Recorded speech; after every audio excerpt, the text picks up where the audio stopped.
More people have DM'd me about how I edit my black and white photos than anything else I've ever posted, so it's finally time to reveal my secret sauce. What's up everybody, Jaron Fritz, aka FrizzyVisuals. I'm the creative director for Colorado State Athletics with multiple years of professional sports and photography experience. And today, I'm showing you my complete black and white photo editing process, 4 completely different shots, 3 full phases of edits, and every tool I use to make them come together. And just to show you how different today's photos are to edit, here are the 3 phases I use for every shot. You'll see I spend time very differently on each one. This isn't about giving you a strict step-by-step process, it's about showing you how I think, why I make the choices I do, and how you can adapt them to your own style. And not only am I showing you how I edit these photos, but in last week's video I showed you where I was and why I shot them. So make sure to hit subscribe so you don't miss out on the most complete behind-the-scenes creative content on all of YouTube.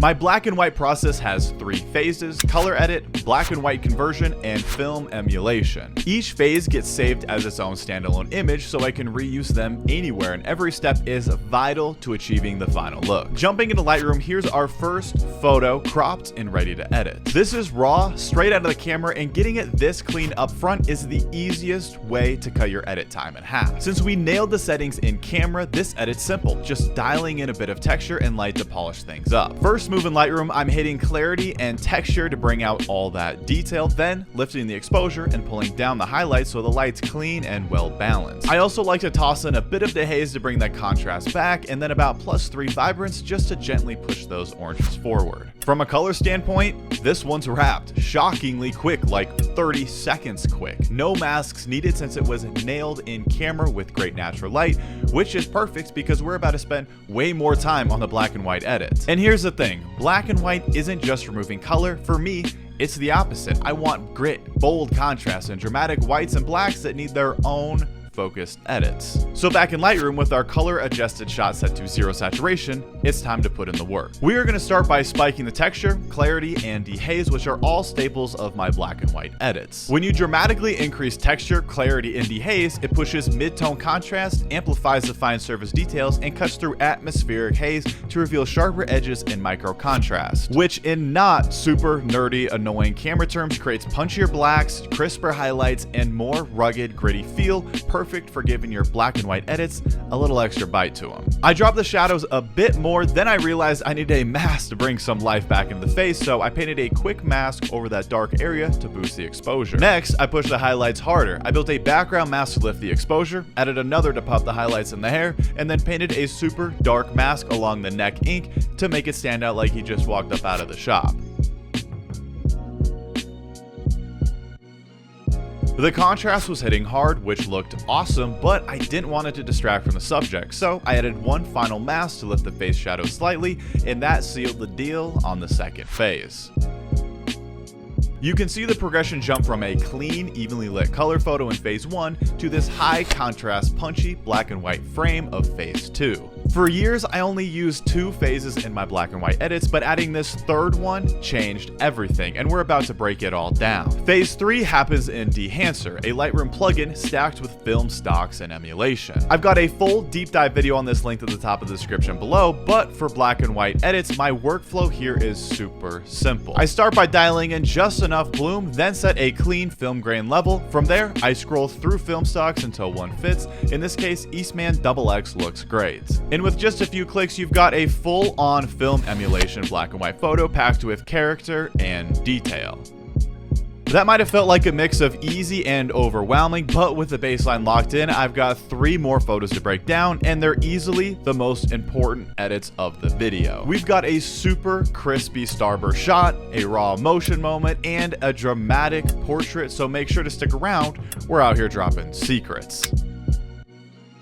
Photo 2 is a shot where I went all in on the color edit, stacking a barrage of layer masks to dial it in even before touching the black and white. It started like usual, texture, clarity, exposure, and a touch of dehaze to get it balanced. Early on though, the background felt too blown out, so I built a background mask, cranked the dehaze and texture, and it snapped right back. Back in the main panel, I raised the exposure, pulled down the highlights and shadows, and hit it with even more contrast. Then, a small detail. I masked the eyes and bumped the exposure just enough to bring them back to life. At this point, it felt a little too evenly lit, so I added a lower corner mask for more contrast and an opposite mask to lift the exposure, warmth, and highlights, giving the lighting a subtle yin and yang type balance. I denoised to 30, zoomed in on the skin, and this shot was insanely sharp. With sharpness like that and heavy eye black, I always mask it out and push the blacks, whites, texture, clarity, and dehaze to make it want to punch you straight in the face.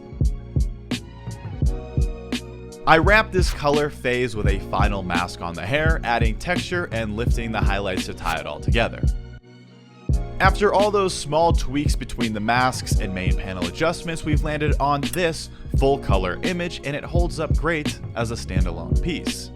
Since we put in so much work up front, the black and white phase only needed a few super intentional tweaks, and honestly, it only took about 15 seconds. Check this out. I kick things off by boosting clarity and dehaze, maxing out texture, and dropping the shadows. It got really dark fast, so to balance it out, all I did was lift the whites, and that locked in our phase 2 of the black and white edits. These are super simple moves, but they make such a big difference. I'll run through it one more time zoomed in just to show you how small tweaks can completely transform a black and white image. Clarity, texture, dehaze, and your basic white and black sliders are your best moves when editing these photos.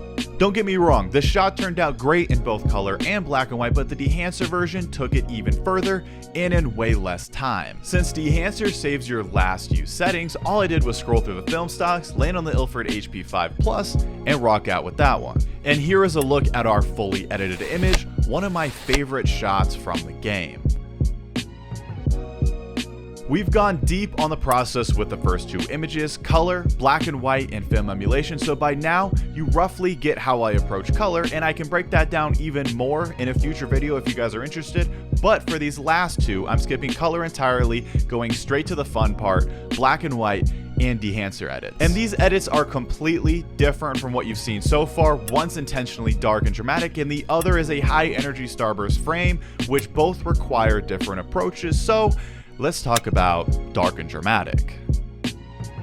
At first glance, the lighting here is pretty even. Some natural shadows, nothing too dark or blown out, perfect for color, but we're looking to push this shot way darker. We start by cranking dehaze, clarity, and texture while pulling down the blacks, already a solid transformation. The highlights still felt flat, but once we nudged the whites up a bit, we dialed in a clean contrast. Way back in photo 1, we used masks to pull detail up out of the face, but here we're leaving it completely natural. It keeps his face partially hidden and adds an extra layer of mystery to what he was feeling in that exact moment. And to push that feeling even further, once we fire up Dehancer and drop on the Ilford HP5 Plus film stock, paired with a higher grain like 16mm at 500 speed, it gives us an even grittier image that drives that deep emotion. When I line up the full color shot next to the Dehancer version, it's the same photo, obviously, but they feel like two completely different emotions.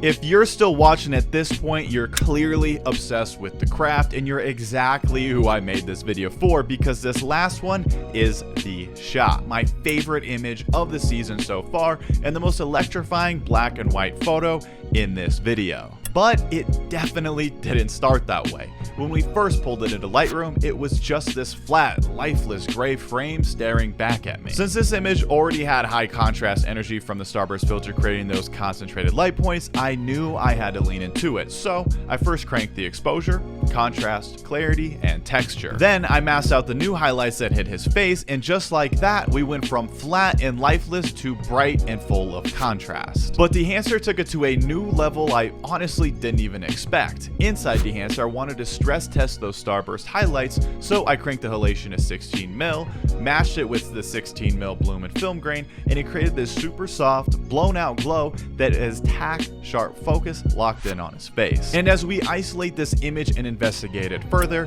I see no flaw. I love everything about this photo, and it has become one of my favorites of all time. To make black and white images that actually stand out, clarity, texture, and dehaze with an understanding of layer masks is crucial for your photos to take that next step. Use code FRIZZY for 10% off Dehancer and 15% off the Starburst filter from PrismLens FX. And if you want more content like this every single week, make sure to hit that subscribe button. That is 100% free. Until next time.